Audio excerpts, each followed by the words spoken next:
સરકારી કર્મચારીઓ મતદાનની ફરજમાં જોડાય તે અગાઉ 3700 જેટલા કર્મચારીઓનું ટ્રેનિંગની સાથે મતદાનનું આયોજન કરવામાં આવ્યું હતું।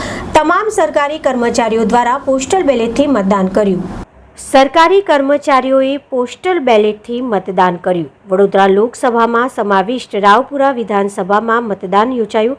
સરદાર વિનય સ્કૂલ સ્થિત મતદાન મથકે મતદાન કરવામાં આવ્યું। 3700 સરકારી કર્મચારીઓને ટ્રેનિંગની સાથે મતદાનનું આયોજન કરવામાં આવ્યું હતું।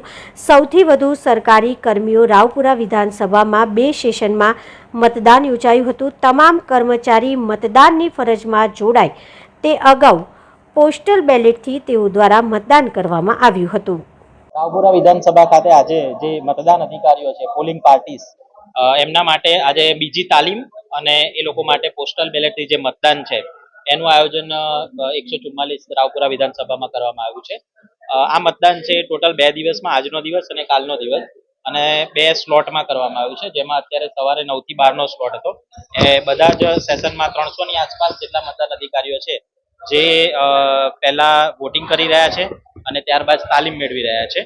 તો એ રીતે ટોટલ 2 દિવસમાં જે રાવપુરા વિધાનસભાને ફાળવવામાં આવેલા છે બધા જ મતદાન અધિકારીઓનું અમે તાલીમ અને વોટિંગ કરાવ્યું છે। અત્યારે આશરે 300 જેટલા મતદાન અધિકારીઓ તાલીમ લઈ ચૂક્યા છે અને એ લોકોએ સાથે સાથે અમે જે 4 મતદાન મથકો બનાવ્યા છે તો જે તે ક્લાસમાં એ લોકોએ એમનું વોટિંગ પૂર્ણ કર્યું।